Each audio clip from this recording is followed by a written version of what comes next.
Hello, I'm Lieutenant Kevin Higgins of the Orleans Police Department. I would like to take a moment and discuss a topic that every parent should be aware of. With the advent of technology and the internet, and the number of devices that access the internet, parents of teens and tweens should be fully aware of the number of social media websites that are currently active. Presently, there are over 205 social media websites, and not all of them are G-rated. With children now learning how to use computers and internet as early as 2nd and 3rd grade, parents can find their children all of a sudden in the proverbial deep end of the pool.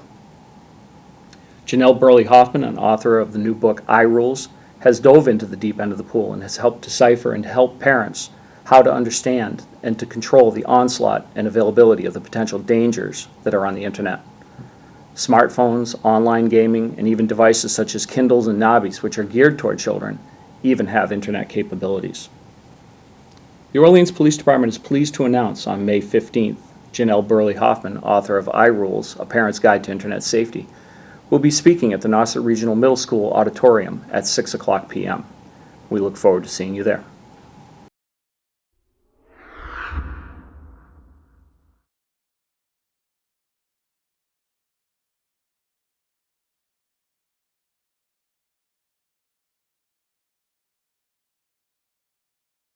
Could you be onto something in the new age of so-called iParenting?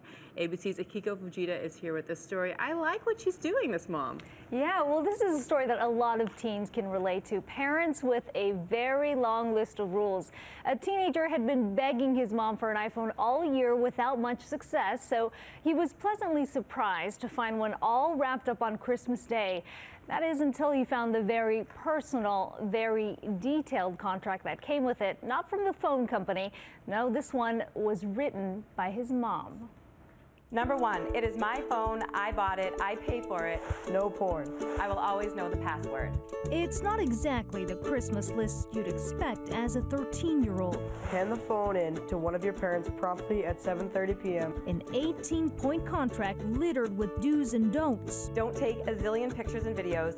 Greg Hoffman's ticket to a brand new iPhone. Oh my God, my first reaction was, why? Why did she really have to do this? What I wanted to do and show him how you could be a responsible user of technology without abusing it, without becoming addicted.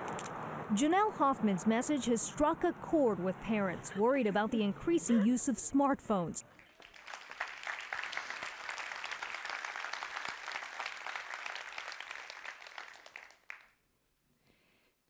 It's Christmas, and this Christmas, my husband and I, we decide we're going to get our 13-year-old son his very own iPhone.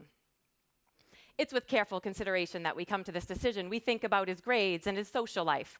We think about his relationship to the other technology in his life, and we think about his contribution to our family. We also think about the fact that a third line will actually lower our bill, and that plays into it too. So we go for it. We wrap Greg's cell phone in a giant, oversized appliance box so that he'll never suspect a thing.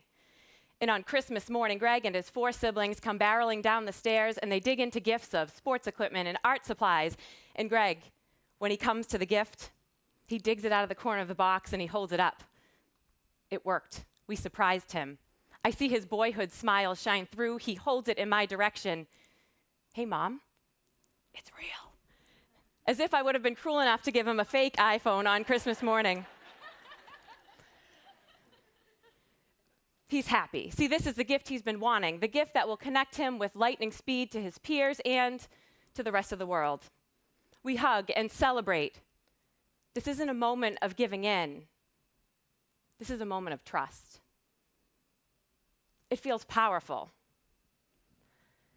I feel compelled to take this moment that will define and lie the foundation for so many other things in the days to come together. So that night, I write an 18-point contract outlining exactly how I want Greg to use his new device. The next day, we sit down together and we read through it. It starts, "Dear Gregory, Merry Christmas. You are the proud new owner of an iPhone. Hot damn. You are a good and responsible 13-year-old boy, and you deserve this gift. By accepting this present, you understand to follow the rules and regulations listed here. Failure to do so will result in the termination of your iPhone ownership. I love you madly and look forward to sharing several million text messages with you in the days to come. The contract points, they touch on things like respect. Turn it off, put it away, silence it in public. You are not a rude person. Do not allow your phone to change that.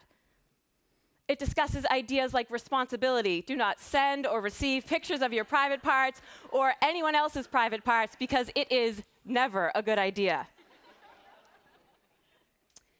It touches on less measurable but more meaningful ideas like keep your eyes up, see the world happening around you, wonder without Googling, which is not as easy as it looks because I tried on the plane without Wi-Fi and I had to wonder what mountain ranges we were on and it was exhausting. I wanted to Google it so bad. So what I'm asking him to do here is quite great, even though it sounds lovely.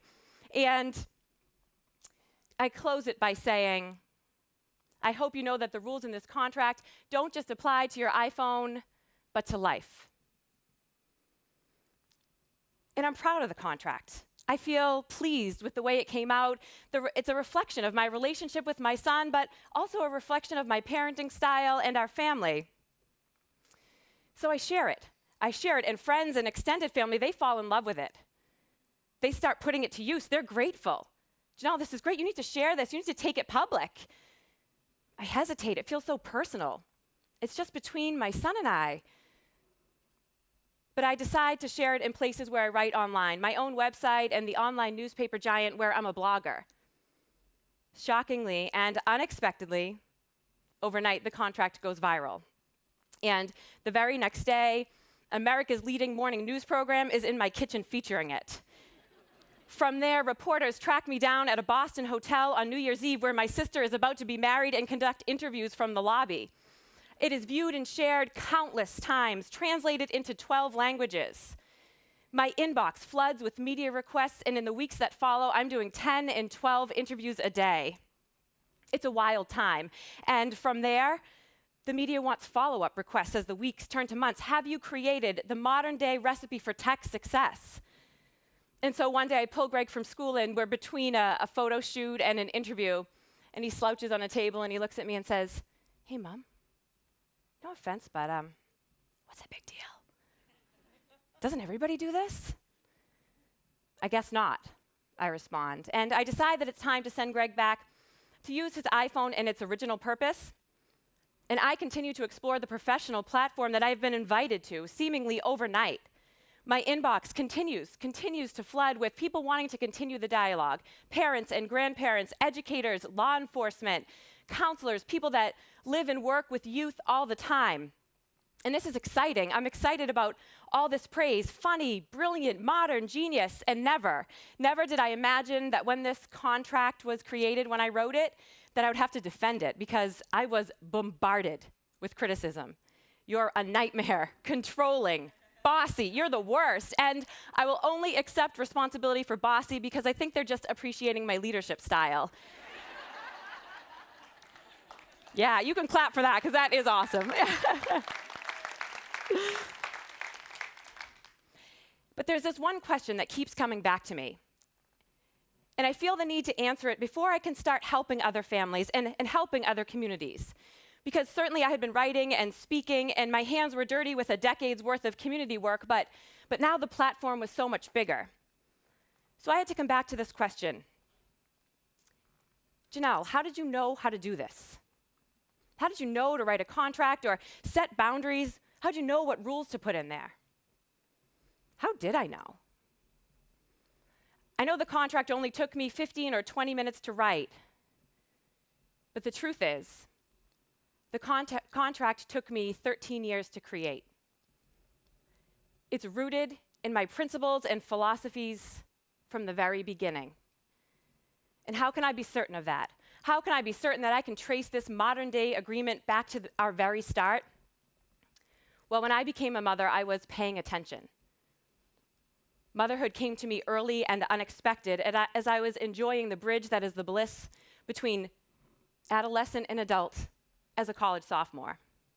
And now I define that time as when my life was turned upside down and right side up all at once. And it would be so easy for me to stand here and tell you all of the things that young mother and that young family lacked. I still had to complete my education.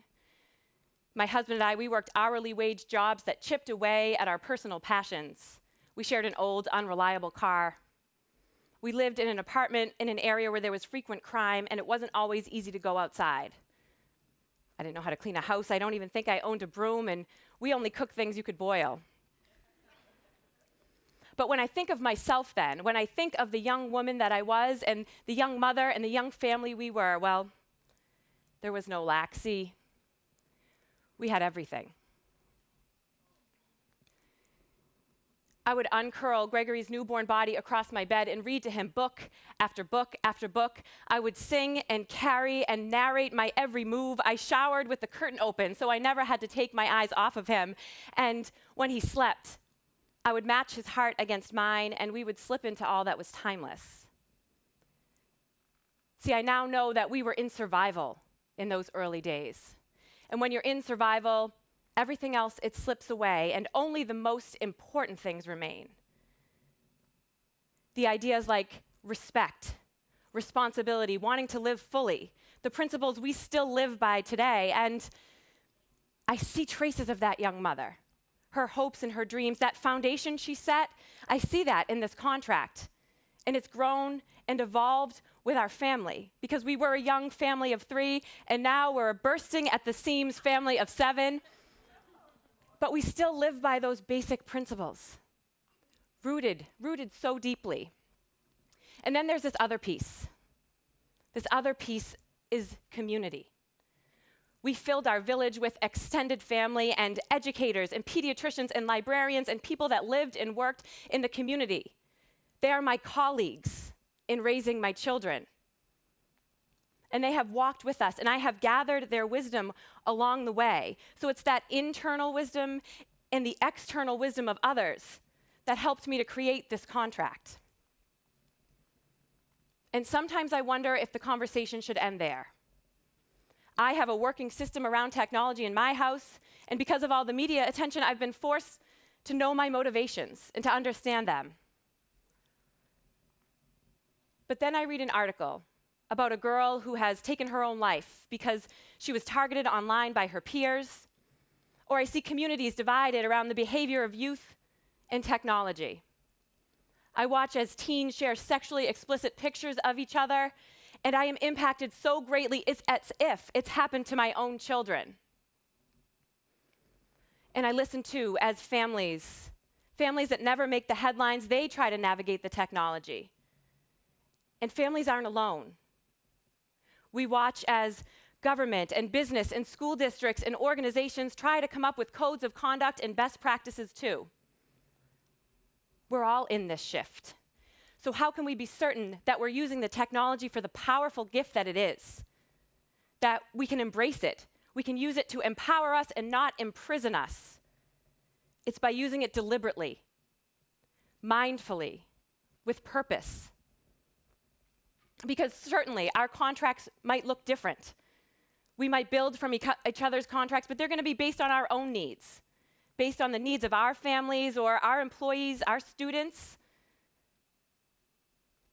But the one thing I know for certain is that the technology will continue to change and grow and shift, just like our families will change and grow and shift too.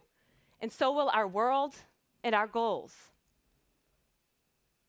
But if we hold on to our truths, not our truths about technology, our truths about life, our truths about family, and we carry those with us, our teachings, based on our own sacred stories and our own sacred journeys, they are rooted. Those are the contracts that remain. Thank you. Thank you.